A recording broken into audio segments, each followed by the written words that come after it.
One night. Hell, I remember this so clearly. Celeste said she was going out with Mandy for coffee. Just coffee. I'd heard this before, but something about the way she said it that night set off alarm bells in my head. You ever get that feeling in your gut when you just know things are about to go wrong? That's what hit me as soon as she stepped out the door.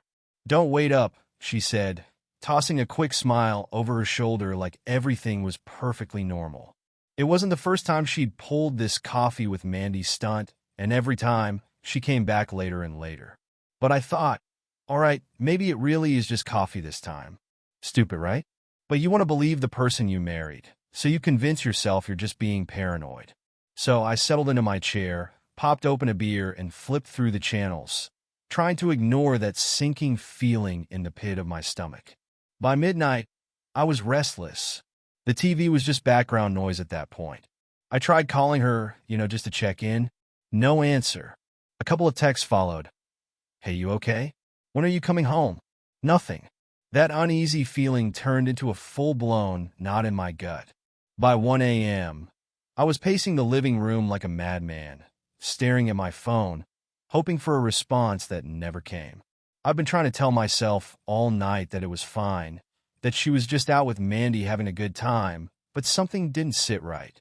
You don't go out for coffee and end up missing in action for hours.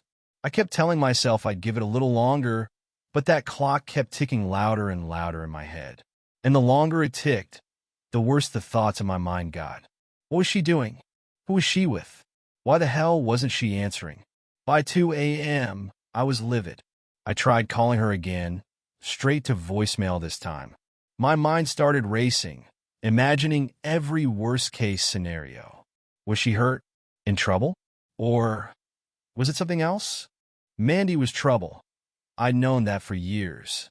Celeste always came back from their nights out a little too wild, a little too drunk, and more distant than usual.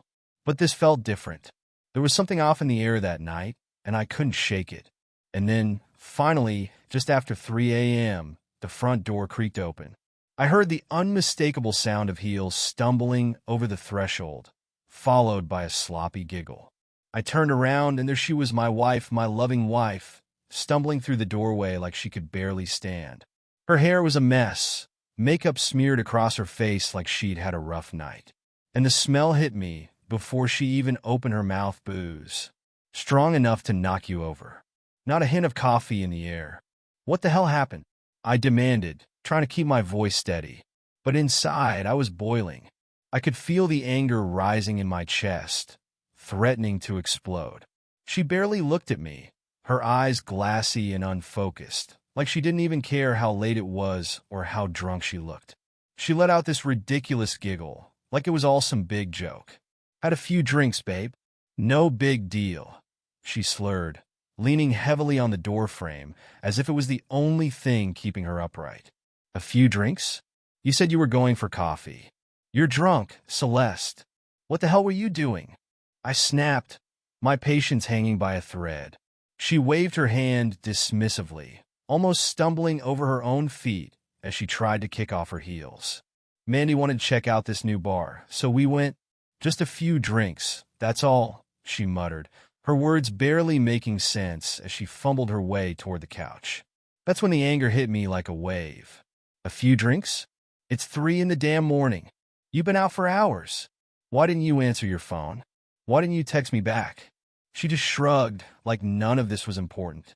"Phone died. Didn't think it was a big deal," she mumbled, collapsing onto the couch, not even bothering to look my way. I stood there, fists clenched, watching her sink into the cushions like she didn't have a care in the world. No explanation, no apology. Just nothing.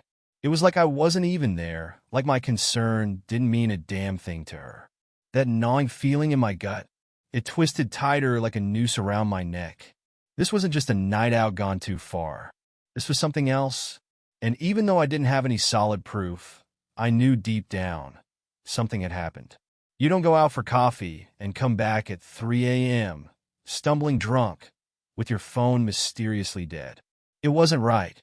And even though I tried to push it down, tried to convince myself that maybe I was just overreacting, I couldn't shake the feeling that the woman sitting in front of me wasn't the same woman I'd married. I wanted to press her, demand the truth, but there was no point. She was already half asleep on the couch, mumbling incoherent words, completely oblivious to the wrecking ball she'd just sent through our marriage.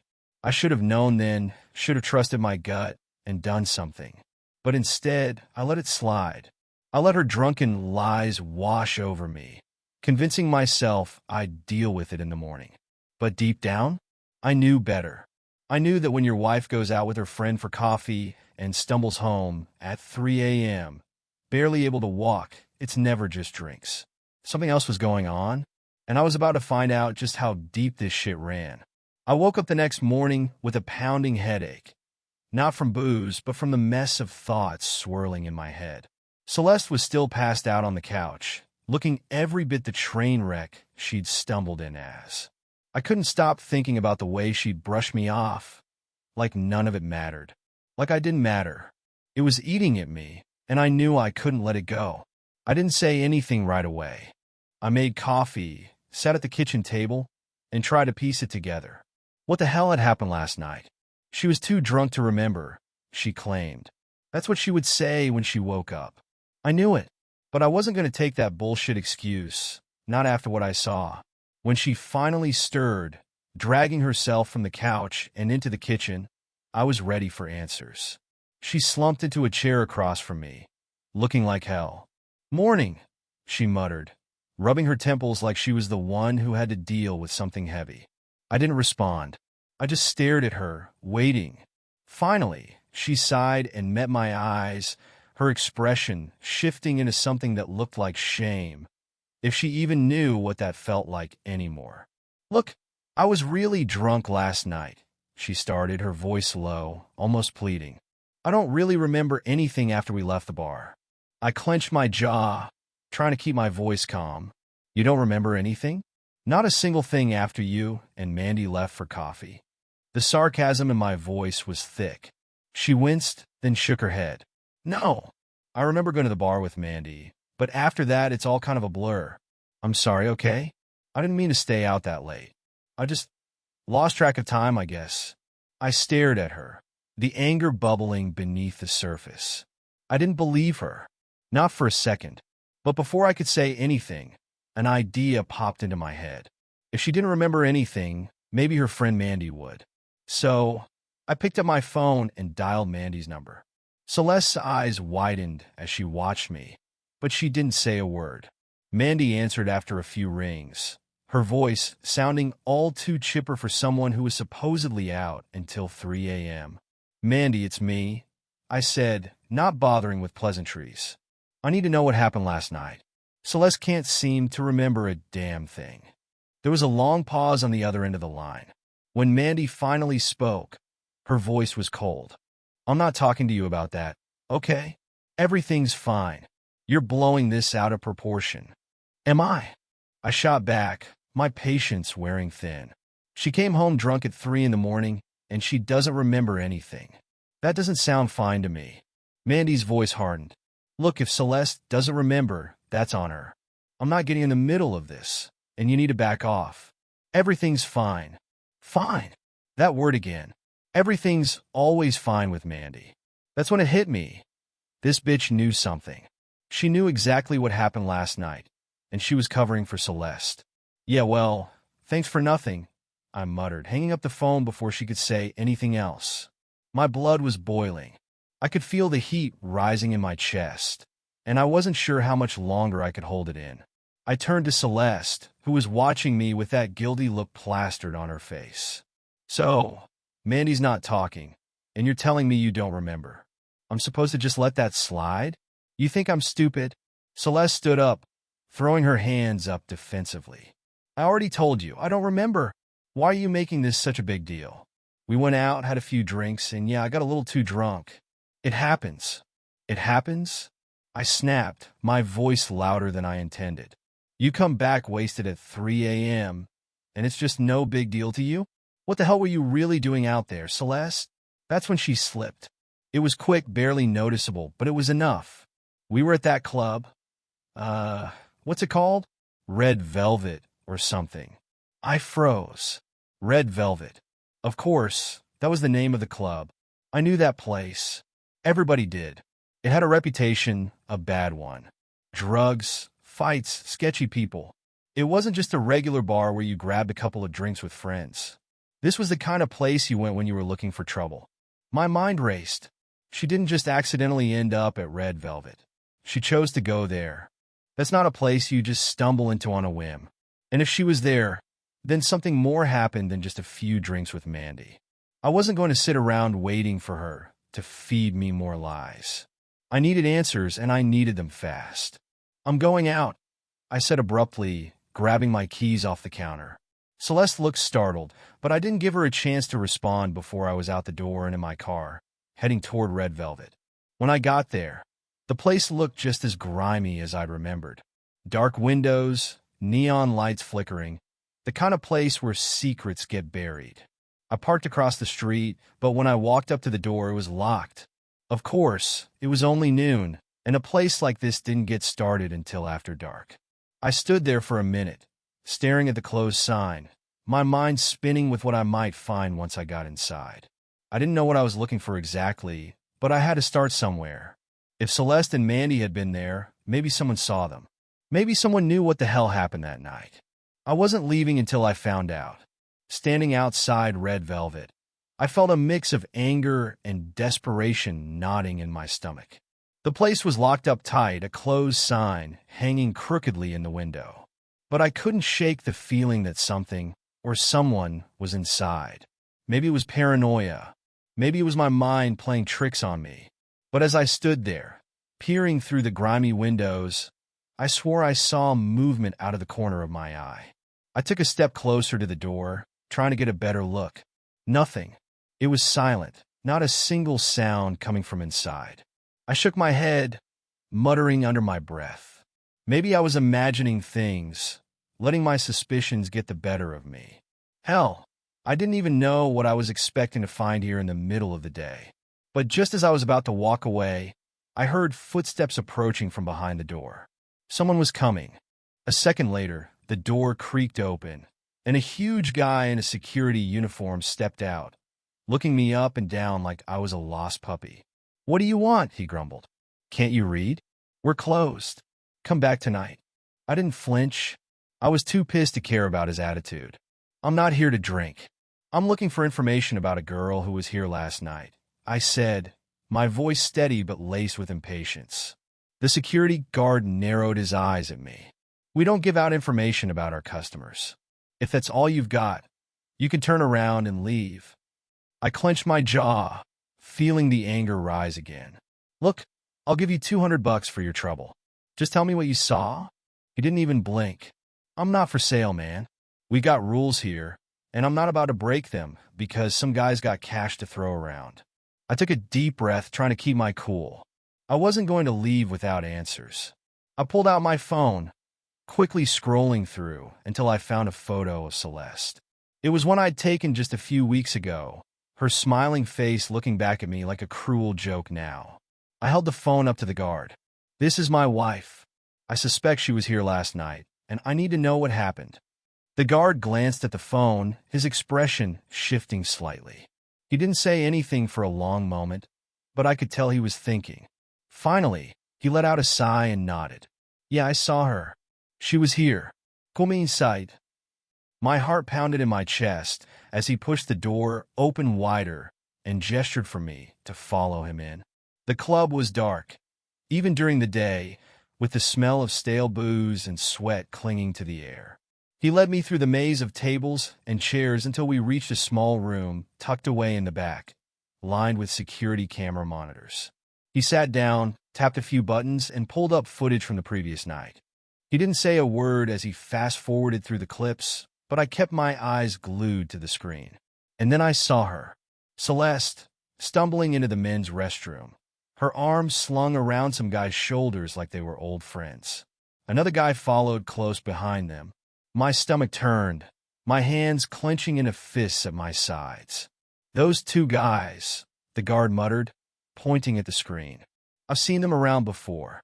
They come here a lot, always looking for women.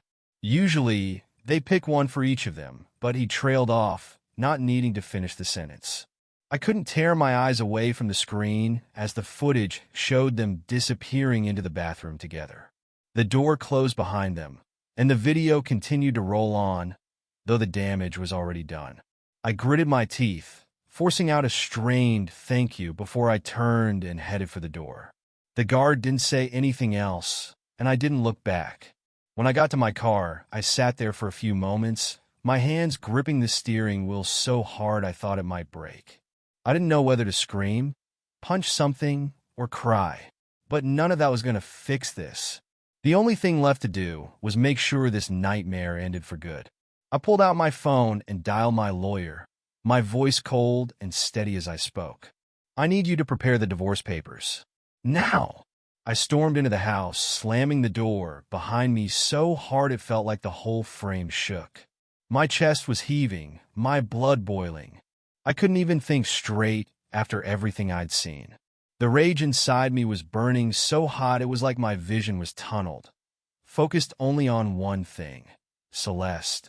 She sat on the couch, staring down at her phone like everything was fine, like she hadn't just taken a sledgehammer to our marriage the night before. "You goddamn fool," I growled, the words ripping out of me before I could even think. She jumped at the sound of my voice, her eyes wide, completely caught off guard. Good.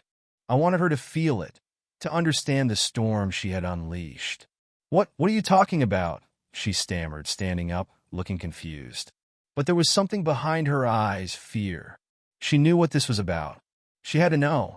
I marched toward her, my fists clenched so tight my knuckles were white. "You think I'm a fucking idiot?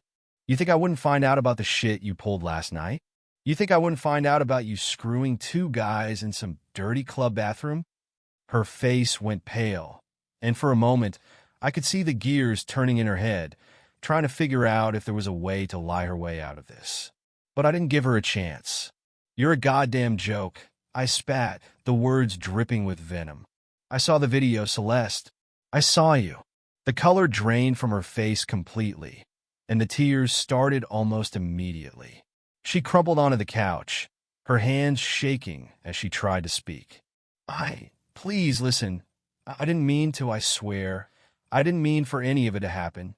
"Oh, don't give me that bullshit," I snapped, cutting her off before she could start her sob story. I turned and yanked open the closet, grabbing her clothes and tossing them into a suitcase without a second thought. "You're leaving.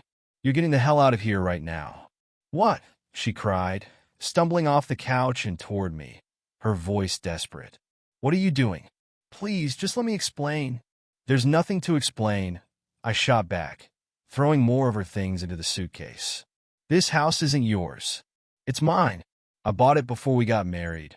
Remember? My parents helped me with the down payment, and you never put a single dime into it. So get your stuff, because you're out." She was in full-on panic mode now, her voice breaking as she tried to stop me from packing. Please don't do this. I was drunk. I didn't know what I was doing. I swear, I don't even remember half of it." I stopped for a moment, turning to face her. "You were drunk? That's your excuse," I said, my voice cold, almost mocking. "That doesn't make it better, Celeste.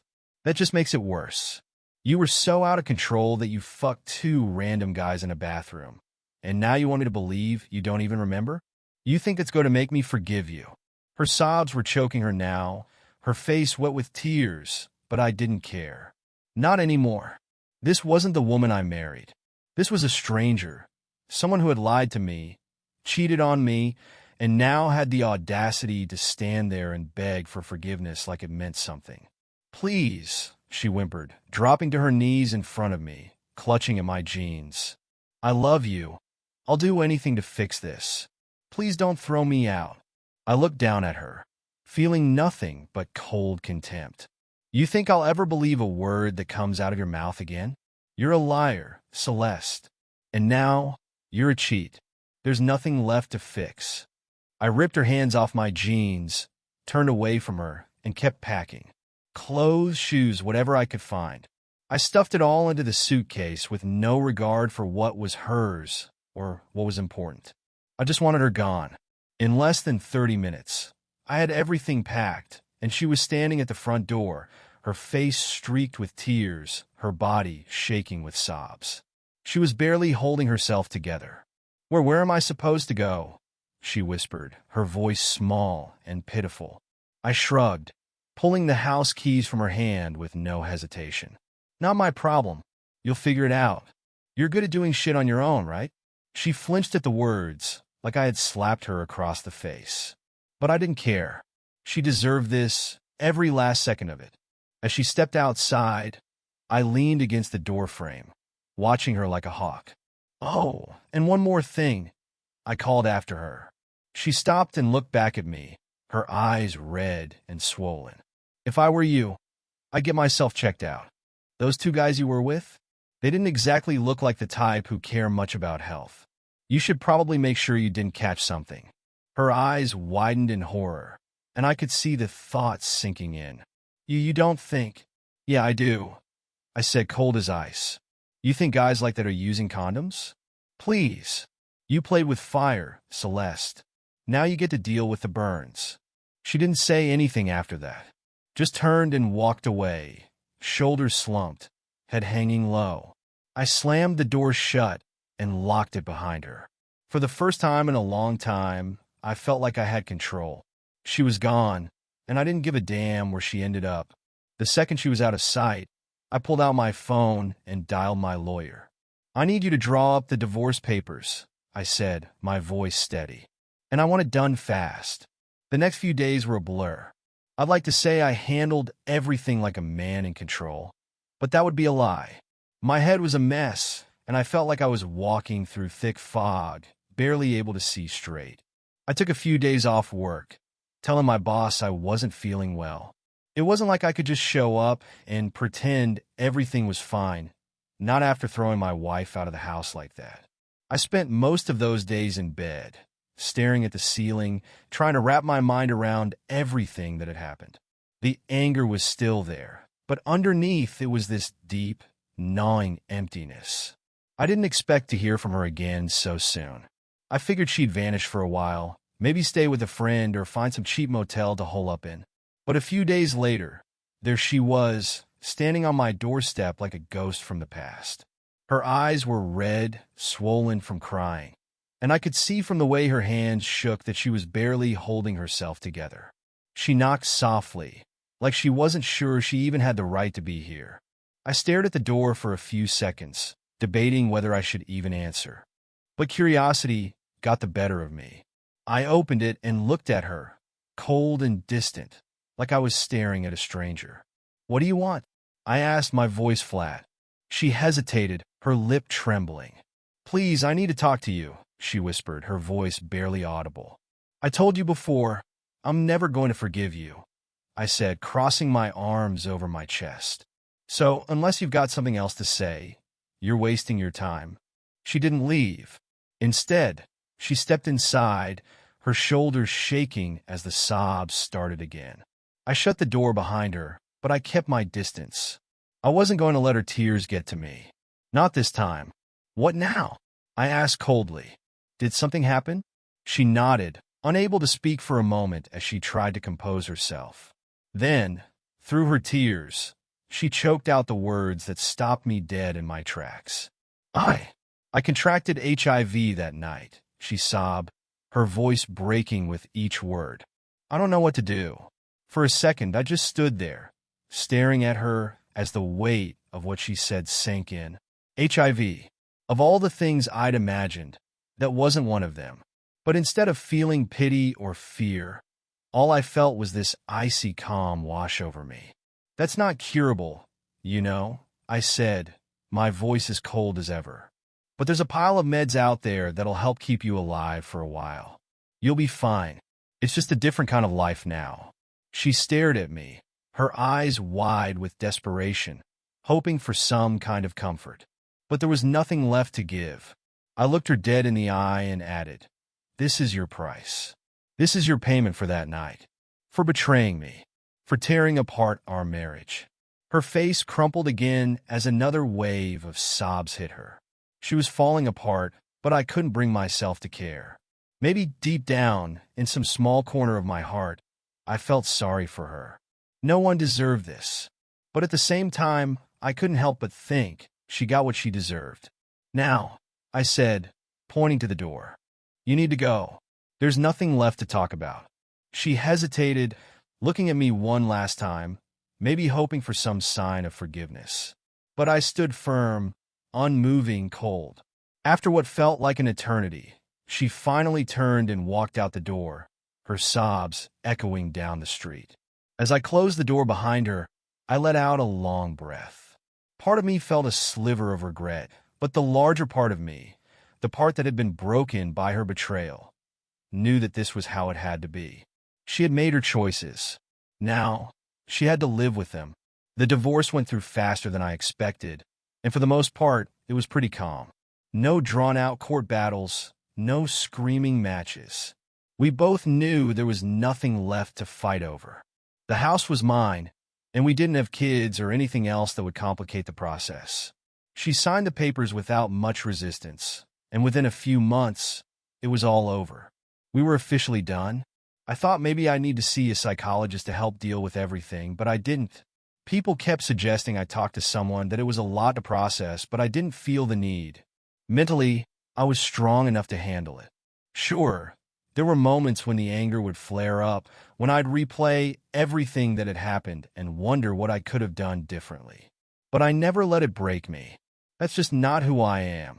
For a while, though, I'll admit I did think about revenge. It was all I could think about some nights, especially after she'd come to me with that bombshell about HIV. I wanted to hurt her the way she'd hurt me. So I went back to the club, paid a hefty sum of cash to get the video footage from that night. The one from the restroom. It wasn't easy, and I had to be discreet, but the money made things happen. I had that video in my hands, ready to destroy whatever was left of her life. But then, I don't know, something shifted in me. Maybe it was seeing her in that state, completely broken. Or maybe it was just realizing that she was already paying for what she did in more ways than I could have imagined. Either way, I changed my mind. I couldn't go through with it. Sure, I spent way too much on getting the video, and part of me regrets that, but I knew leaking it online would have crossed a line. She'd already gotten enough. After the divorce, I mostly cut ties with people we used to hang out with. Mutual friends, acquaintances, didn't really need them around anymore. But word gets around, and I heard from one of those mutual friends that things weren't going well for her. She started drinking heavily, drowning herself in cheap vodka like it was water. Worse, she wasn't taking her meds, the same meds that were supposed to keep her alive for a long time. But if she kept on this path, if she kept neglecting her health and spiraling down like this, she wouldn't have much time left. It's a grim thought, but at the same time, I can't say I'm surprised. That's the thing about choices. She made hers, and now she's living with the consequences. I won't pretend I don't feel something, maybe a flicker of pity, but at the end of the day, it's not my problem anymore. She dug her own grave. Update. It's hard to believe that almost 3 years have passed since everything fell apart. Time, as they say, has a way of healing wounds, though some scars never fully disappear. I didn't expect to be where I am today. Honestly, I wasn't sure what the future would hold after that disaster. There were nights back then when I thought I might never climb out of the mess. But here I am, on the other side of it, and I realize now that life does go on, even when it feels like it's crumbling around you. About 2 months ago, I got a call from a mutual friend, one of the few I've kept in touch with after the divorce. He called to tell me that my ex-wife had died.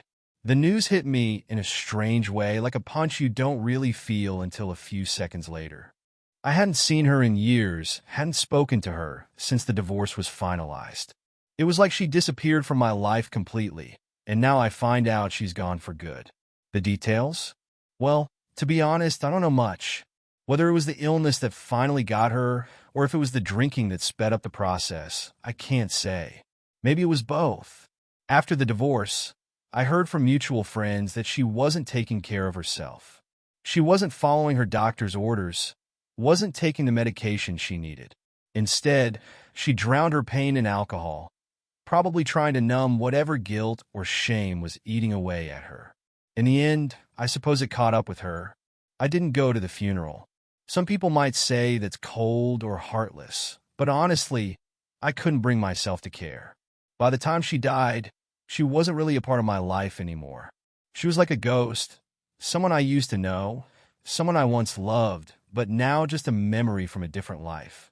We hadn't spoken since the day she left the house, and I didn't see the point in reopening old wounds by showing up at her funeral.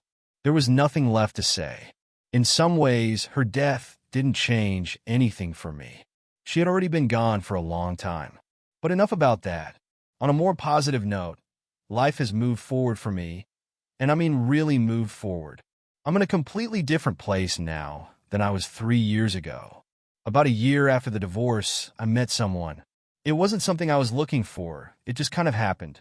I didn't think I was ready for another relationship, but she came into my life, and before I knew it, everything started to feel possible again.